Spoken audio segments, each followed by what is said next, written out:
Hello and welcome. स्वागत है आप सभी का समाचार पल्स चैनल पे। आज की तारीख है 7 मार्च और देख लेते हैं द हिंदू के एडिटोरियल में क्या कुछ इम्पोर्टेंट आर्टिकल्स है जो हमें डिस्कस करने हैं एग्जाम पॉइंट ऑफ व्यू से। सबसे पहले हम बात करने वाले हैं जम्मू एंड कश्मीर से रिलेटेड। एक आर्टिकल है जिसमें जो पहाड़ी लैंग्वेज है उसके आधार पर रिजर्वेशन देने की बात है और किस तरीके का अप्रोच है गवर्नमेंट का, पहले क्या मैटर था, पहले का रिजर्वेशन किस तरीके से था, इस पे फोकस किया गया। आर्टिकल के अंदर डिटेल से काफ़ी डेटा दिए गए हैं, तो एग्जाम पॉइंट ऑफ व्यू से काफ़ी कुछ चीज़ें यहाँ पे है जो हम यहाँ से गैदर कर सकते हैं और डिफरेंट जो आर्टिकल्स होंगे या डिफरेंट जो हमारे ऐसे होंगे उसमें हम इस पॉइंट को ऐड ऑन कर सकते हैं। सबसे पहले हम बात करेंगे, देखो प्रधानमंत्री जी नरेंद्र मोदी जी जा रहे हैं 7 मार्च को, यानी कि आज जम्मू एंड कश्मीर में। कश्मीर बोलेंगे ज़्यादा बेस्ट होगा। इससे पहले 2 वीक पहले वो जम्मू में जा चुके हैं और ये 370 हटने के बाद उनकी ऑफिशियल विजिट है कश्मीर के अंदर 2019 के बाद, जिसमें वो 1500 न्यू गवर्नमेंट जो प्रोजेक्ट्स है, रिक्रूटमेंट है, वो करने वाले, आईआईटी कैंपस का इनोग्रेशन करने वाले हैं और काफ़ी कुछ होने वाला है। और स्टेट के अंदर फर्स्ट इलेक्ट्रिक ट्रेन भी चलने वाली है जो कि श्रीनगर के अंदर एक पब्लिक, हम कह सकते हैं कि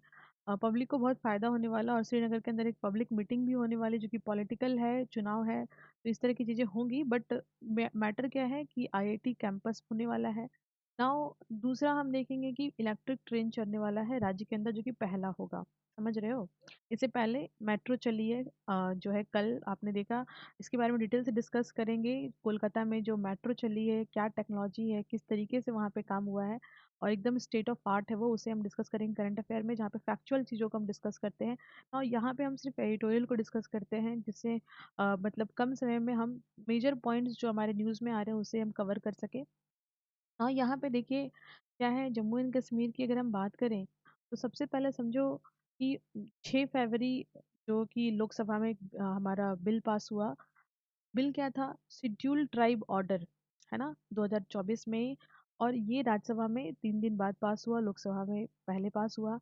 अब ये बिल में क्या है और किस तरीके से चीज़ें यहाँ पे काम कर रही हैं। देखो जम्मू एंड कश्मीर में ना जो डिफरेंट कम्युनिटीज़ के लोग हैं जिनकी भाषा अलग अलग है, उनमें बहुत सारे ऐसे हैं जो एसटी है, बहुत सारे ऐसे हैं जो एससी हैं। जैसे फॉर एग्जांपल अगर हम बात करें कि अभी जो अमेंडमेंट किया गया है सरकार के द्वारा, भारत सरकार के द्वारा, स्टेट के अंदर जो न्यू लिस्ट डाली गई है शेड्यूल ट्राइब की, उसमें ऐड किया गया है 4 ग्रुप को। और ये 4 ग्रुप जो हैं, पहले से 12 ग्रुप थे, 4 ग्रुप को ऐड किया गया, जो है पहाड़ी, गद्दा, ब्राह्मण, कोली एंड जो है आपका जो है पादरी ग्रुप है। तो ये 4 को ऐड किया गया, पहले से 12 थे। अगर हम बात करें जम्मू एंड कश्मीर में, ये जो 1991 के टाइम पे जो मुस्लिम कम्युनिटी है, गुज्जर बकरवाल जो थी, वो यहाँ पे मोस्टली डोमिनेटेड जो ग्रुप थी वो थी आपकी एसटी कम्युनिटी। ठीक है। नाउ हम देखेंगे काफी प्रोटेस्ट हो रहा है पहाड़ीज का। अब पहाड़ी का जो है प्रोटेस्ट क्यों हो रहा है और इनका क्या है मैटर, ये अपने आप को चाहते हैं कंसिडर करवाना ट्राइब के रूप में। वैसे देखा जाए तो लिंग्विस्टिक कैटेगरी में इन्हें जो है ये मुस्लिम कम्युनिटी के लोग हो गए, पहाड़ी बोली बोलने वाले, इवन जो हिंदू कम्युनिटीज हो गए, डिफरेंट कास्ट के, डिफरेंट क्रीड के, अपर लोअर, जितने भी या बैकवर्ड क्लासेस बोलिए, सबके अंदर कहीं ना कहीं पहाड़ी भाषा जो है वो बोली जाती है। तो चूंकि पहाड़ी भाषा हर, अब यहाँ पे समझिए, पहाड़ी भाषा जो है वो हर क्षेत्र में बोली जा रही है, लेकिन पहाड़ियों का ये डिमांड है कि उन्हें भी जो है एसटी कंसिडर किया जाए। राइट नाउ शेड्यूल ट्राइब में उन्हें जगह प्राप्त है। इसके अलावा यहाँ पे जो गुज्जर्स हैं, है ना, उनका जो आर्गुमेंट है पहाड़ी को लेकर के कि पहाड़ियों को आपने किया है, तो जो गुज्जर बकरवाल है उनका भी अपना डिमांड है। तो उनका कहना है कि जो पहाड़ीज है वो इकोनॉमिकली और एजुकेशनली काफ़ी एडवांस है। राइट, ऐसा इनका मानना है। और ऐसा बताया जा रहा है कि इनके लिए बहुत सारे प्रोग्राम, यानी कि 3 बेनिफिशरी प्रोग्राम जो कि पहले से ही चलते आ रहे हैं, स्पेसिफिकली एम्प्लॉयमेंट और एजुकेशन के सेक्टर में। ये प्रोग्राम एलओसी के पास का जो रीजन है वहाँ पे ये चलता है। और यहाँ पे जो लोग हैं, जो लोग आपके पहाड़ी कम्युनिटी से, यानी पहाड़ी भाषा बोलने वाले जो लोग हैं, तो काफ़ी ज़्यादा यहाँ पे जो है हेल्प मिल जाता है। इवन रिमोट एरिया में तो इनका कोटा भी है जॉब के क्षेत्र में 4%, ऐसा आर्टिकल में बताया गया है। देखो पहाड़ीज जो है वो 1989 से एसटी कैटेगरी में का डिमांड कर रहे हैं, जो कि काफ़ी समय से रिजेक्ट होता जा रहा है। 2014 में भी जो है उमर अब्दुल्ला की जो गवर्नमेंट थी उन्होंने रिकमेंड किया था, फिर बाद में आपकी 370 आ गई तो बहुत सारी चीज़ें कई कराई ऐसी चीज़ें सब व्यर्थ हो गई ना। यहाँ पे हम देखेंगे कि जो जम्मू एंड कश्मीर में अगर हम बात करें तो जो है educationally and backward classes commission यानी कि ओबीसी जो कमीशन है वो उसके रिगार्डिंग जो है एक कमेटी सेटअप की गई कि मतलब कौन सी कम्युनिटी जो है जम्मू एंड कश्मीर में ओबीसी कैटेगरी में आती है, मतलब सभी एसटी और सभी एससी हो जाएंगे तो ऐसे चलेगा नहीं ना। अदर भी तो कम्युनिटी के लोग होंगे तो उनको रिकॉग्नाइज करना और कौन सही में एसटी है या कौन सही में एससी है ये डिफाइन करना होगा। देखिए आप समझ लीजिए हमारे यहाँ कॉन्स्टिट्यूशन के अंदर जो एससी है या जो एसटी है या जो ओबीसीज है ये सब कैटेगरी है, कोई डिस्क्रिमिनेशन नहीं है। ये सोशियो इकोनॉमी के आधार पे ये कैटेगराइजेशन किया गया है। बट कोइंसिडेंटली जो मैसेज है वो ये जाता है कि जाति के आधार पे है। बट आपको ये पता होना चाहिए कि हमारे यहाँ ये ब्लॉक्स हैं। हाँ, एसटी एससी ओबीसी जनरल ये सब ब्लॉक्स हैं, कोई डिवीजन जाति के नाम पे नहीं है। ये इकोनॉमिकली और सोशली बैकवर्डनेस की और भाषा के आधार पे ज्योग्राफिकली आधार पे या कल्चर के आधार पे ये चीज़ें सेटअप की गई हैं। हाँ, यहाँ पे आप देखोगे कि जो पैनल है वो रिटायर्ड जज जीडी शर्मा के द्वारा हेडेड किया जाएगा। साइड बाय साइड हम यहाँ पे देखेंगे कि जो यूनियन मिनिस्टर हैं लास्ट टाइम 2022 में जब आए थे राजौरी और पुंछ एरिया में तो इन्होंने फर्स्ट टाइम विजिट किया था जम्मू एंड कश्मीर को 2019 के बाद यानी 370 हटने के बाद। तो उस टाइम पे इन्होंने भी कुछ जो है वादे सादे कर दिए थे कि इस कम्युनिटी को इसमें डालेंगे, इस कम्युनिटी को इसमें डालेंगे। तो कायदे से अगर आपको सेटअप करना है, क्या सेटअप करना है, अगर आपको नेशनल कमीशन फॉर जो है एसटी मतलब एसटी किसी को डिक्लेयर करना है तो आपको क्या करना पड़ेगा, आपको national commission for ST declare setup करना पड़ेगा। तो वहाँ पे नेशनल कमीशन फॉर एसटी के सेटअप करने की बात 2022 में ही की गई थी ना। आर्टिकल के अंदर आगे हम बढ़ेंगे तो काफ़ी लार्ज स्केल पे फिर बाद में प्रोटेस्ट भी हुआ था गुर्जर के द्वारा। यानी कहने का मतलब हुआ ये कि पूरा आर्टिकल ये बताता है कि पहाड़ी गुज्जर बकरवाल के बीच में आपस का कॉन्फ्लिक्ट है कि कौन ट्राइब है ना, कौन एससी है कौन एसटी है। राइट, तो ये आपस का जो है रीजनल कह सकते हैं कॉन्फ्लिक्ट है। अब देखो रिजर्वेशन का क्या फॉर्मूला है। कंस्टिट्युएंसी जो नई डिलिमिटेशन कमीशन सेटअप की गई थी उनके द्वारा क्या कुछ बताया गया उसे हम लोग देखेंगे। देखो जम्मू एंड कश्मीर में डिलिमिटेशन कमीशन का गठन किया गया था ताकि राज्य के अंदर जो चुनाव होगा तो कैसे परिसीमन आयोग का गठन करके राज्यों के जो राज्य है यानी कि यूनियन टेरिटरी आज के डेट में उसके अंदर सीटों का बंटवारा हो सके सो दैट कि चुनाव आराम से हो सके कि कौन कितने सीट आपके पड़ेंगे।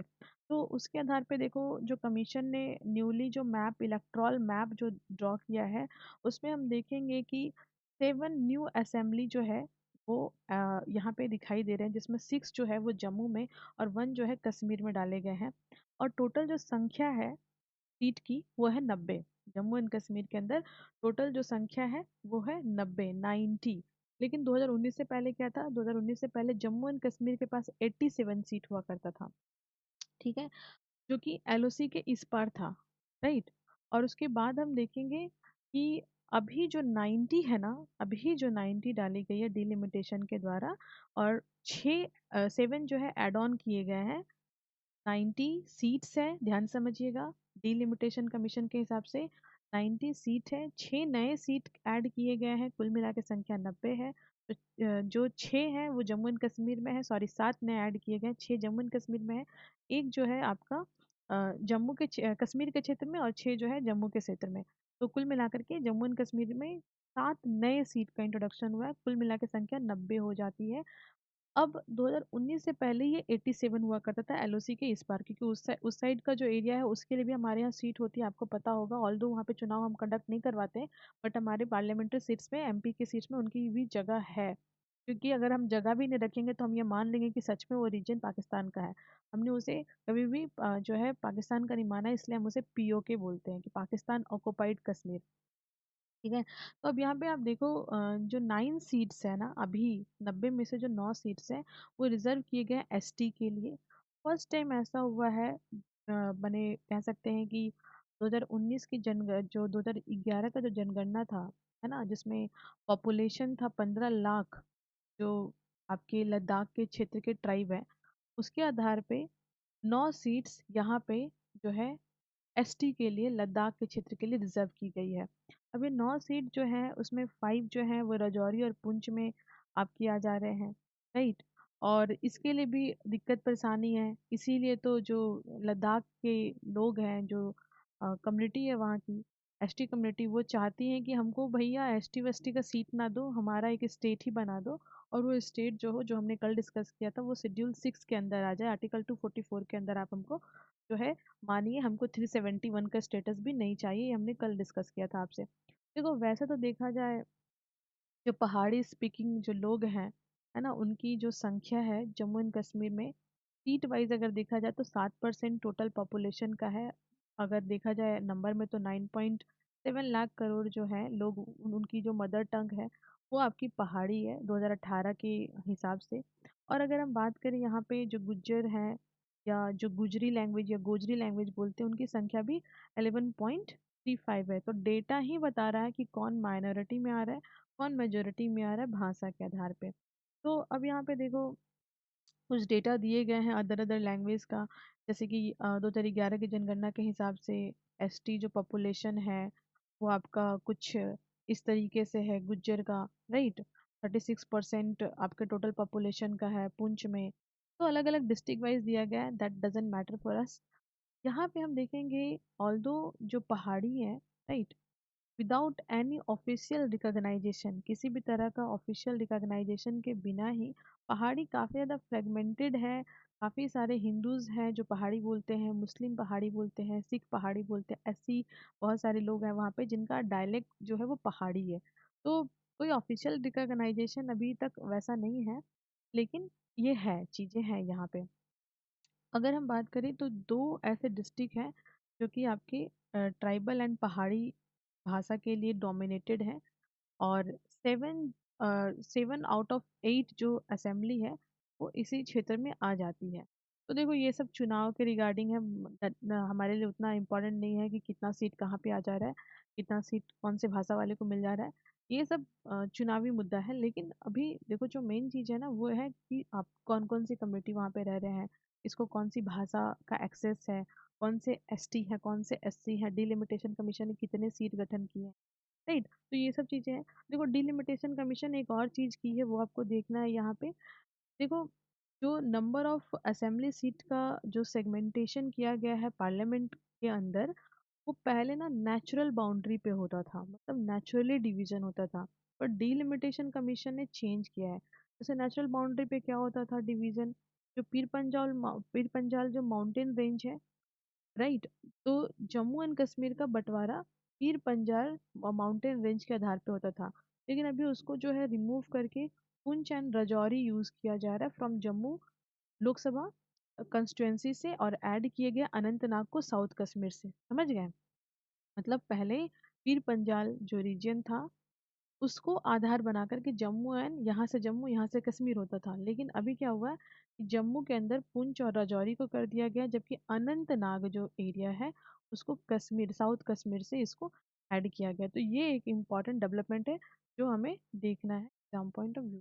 ठीक है, चलिए अब थोड़ा सा आगे यहाँ पे देखो नेक्स्ट ना, यहाँ पे पॉलिटिकली जो है वो बात की गई है इस आर्टिकल के अंदर। अगर हम ऊपर की तरफ आगे बढ़ते हैं तो यहाँ पे हम देखेंगे कि देखो यहाँ पे थोड़े से डिवीजन की बात की गई है। जैसे कि पहले ना चुनाव फार्मूला एक था डिवीजन का, है ना, जो कि काफी समय से रिजेक्टेड था, मतलब इसे रिजेक्ट ही करके रखा गया है, क्योंकि ये सॉर्ट ऑफ कह सकते हैं कि वहाँ पे जो कॉन्फ्लिक्ट है ना अलग अलग एथनिक ग्रुप के बीच में भाषा के आधार पे, जो मतलब कश्मीरी पंडित हो गए, मुस्लिम हो गए, पहाड़ी हो गए, ठीक है, तो इन सब के आधार पे एक जो है चुनाव फार्मूला तैयार किया गया था जो कि काफी डिस्प्यूटेड था, तो उसको हमेशा रिजेक्ट किया गया है।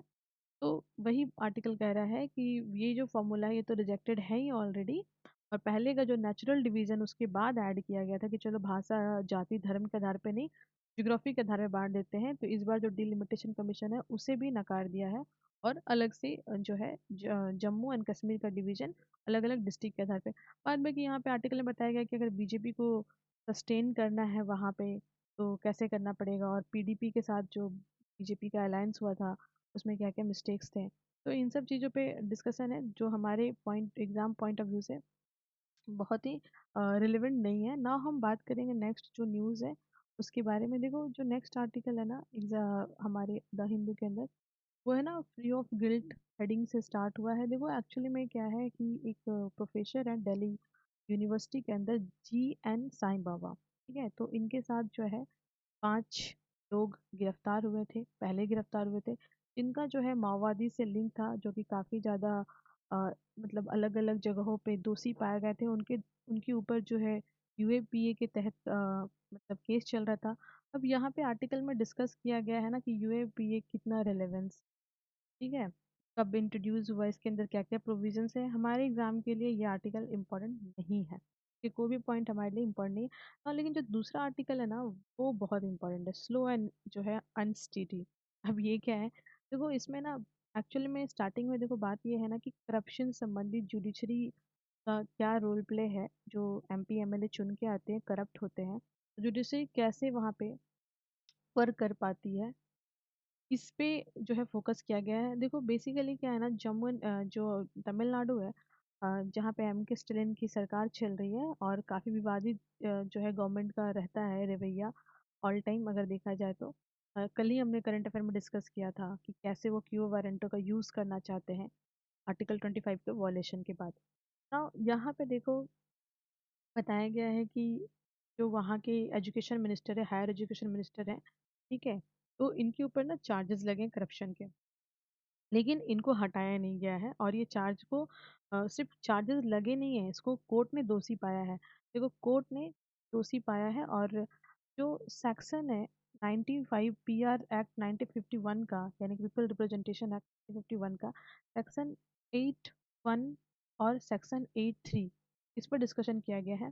देखो आर्टिकल ये कहता है कि जो दोष लगे हैं ना इस तमिलनाडु के एजुकेशन मिनिस्टर के ऊपर, वो आर्टिकल जो है 95 मतलब 1951 का पीआर एक्ट सेक्शन 8 सबसेक्शन 1 के तहत ये है कि अगर किसी भी नेता के ऊपर अगर वो कोर्ट की नज़र में दोषी पाए जाते हैं तो shall be disqualified. Shall be disqualified का मतलब है कि कंपल्सन है कि जैसे ही दोष आरोप होगा, केसेस सही साबित होंगे, तो उनका जो है पोजीशन खत्म हो जाना चाहिए, डिस्क्वालिफाइड होने चाहिए।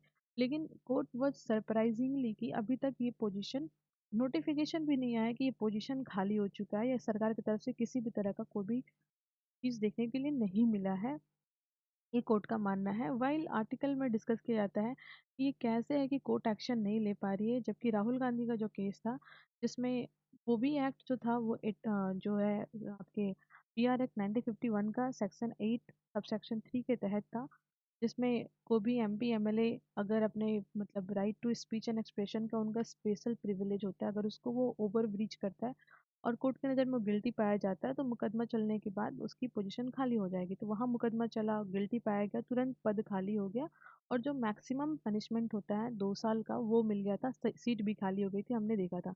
लेकिन यहाँ पे भी कोर्ट पा चुका है गिल्टी, लेकिन अभी तक सीट वैकेंट नहीं हुई है। इस पे ये आर्टिकल है। जो नेक्स्ट हमारा न्यूज़ है ना वो भी बहुत इम्पोर्टेंट है, और इस पे आपको क्वेश्चन भी अटेम्प्ट करने हैं मेंस के। देखो हमारे देश के अंदर ना बहुत सारे ना ड्रग का अभी ऐसे, कुछ ड्रग तो ऐसे हैं जो इलिसिट ड्रग हैं, यानी कि जैसे कि जो नशीले पदार्थ जो कंज्यूम किए जाते हैं, राइट, जिनका इलीगल ट्रेड होता है, वो मिल रहा है। और बहुत सारे तो हमारे यहाँ जो है अभी रिसेंटली जो है आप देखोगे कि तेलंगाना के अंदर, यूपी के अंदर, हिमाचल के अंदर, वेस्ट बंगाल के अंदर जो है ड्रग की फैक्ट्री मिली है। दवाइयाँ जो जेनरिक मेडिसिन होती है जिसका यूज़ होता है, वो मेडिसिन बनाने वाली इलीगल कंपनियां मिली हैं जो लीगल जो दवाइयाँ होती हैं उनके रैपर और सब चीज़ का यूज़ कर रहे थे, जिसको पहचानना मुश्किल है, आम आदमी पहचान नहीं सकता है कि कौन सी दवाई असली है कौन सी दवाई।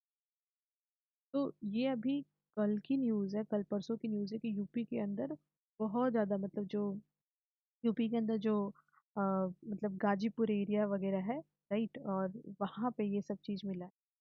और ये उनका लिंक तेलंगाना से है। कुछ दिन पहले तेलंगाना की जो पुलिस है वो हिमाचल प्रदेश जा करके आउट की थी, यहाँ पे इलीगल ड्रग मिल रहा है।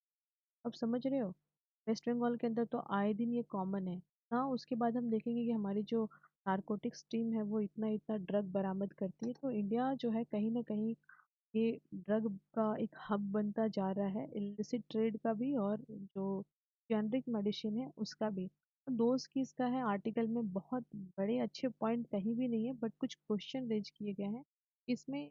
जो स्पेसिफिकली डायबिटीज़ के लिए जो मेडिसिन हमारे यहाँ आ रही है, टाइप 2 डायबिटीज़ के लिए, इसमें बहुत सारे जो है, या वेट लूज के लिए जो मेडिसिन आ रही है, लोग आजकल मतलब बहुत भ्रामक प्रचार चल रहा है कि ये खाएंगे तो डायबिटीज ठीक हो जाएगा, ये खाएंगे तो वेट लूज हो जाएगा, ये खाएंगे तो मेटाबॉलिज्म अच्छा हो जाएगा, ये खाएंगे तो प्रोटीन मिल जाएगा। तो इसके लिए ना अभी जैसे रामदेव बाबा का जो केस है, राइट, तो कोविड के टाइम पे उन्होंने जो मेडिसिन निकाली थी, या जो भी भ्रामक प्रचार चलाया गया था, उसके ऊपर कोर्ट ने उन्हें बहुत फटकार लगाई है। तो आर्टिकल के अंदर उसी चीज को डायरेक्टली नहीं लेकिन इनडायरेक्टली ये कहा जा रहा है कि ऐसी बहुत सारी कंपनियां हमारे यहाँ, ग्लोबल लेवल की जो फार्मा एजेंसी, वो हमारे यहाँ बहुत सारे ऐसे काम कर रही है, और जो मीडिया है वो भी उनको अटेंशन दे रहा है, और बिना किसी गारंटी वारंटी के, बिना किसी मेडिकल ट्रायल के जो है, मीडिया जो है वो अप्रूव कर रहा है और उनकी प्रमोटिंग कर रहा है, प्रचार कर रहा है। इवन गवर्नमेंट ऑफ इंडिया भी जो है कहीं ना कहीं ऐसी कंपनियों को जो है भारत के अंदर एक्सेस करने का जो है वो प्रदान कर रही है। तो कहीं ना कहीं ये हमारे लिए गड़बड़ है।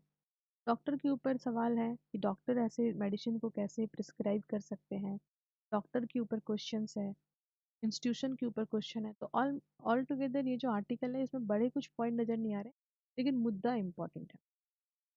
तो ये था, और इस पे कैसे क्वेश्चन होंगे इसे हम लोग देख लेते हैं एक बार से, कि कैसे क्वेश्चन अगर बनेंगे तो इस पे कैसे क्वेश्चन बनेंगे। देखो, ये जो क्वेश्चन है ना, एक सेकेंड ना, मैं क्वेश्चन दिखाती हूँ आप। क्वेश्चन हमारे कैसे बनेंगे, लेट सपोज अगर क्वेश्चन आते हैं, या कैसे क्वेश्चन आए हुए हैं, ये जेनरिक मेडिसिन वाला। तो आप एक सेकेंड, आप इस चीज़ को देख सकते हो, आपको ये दिखाई दे रहा है।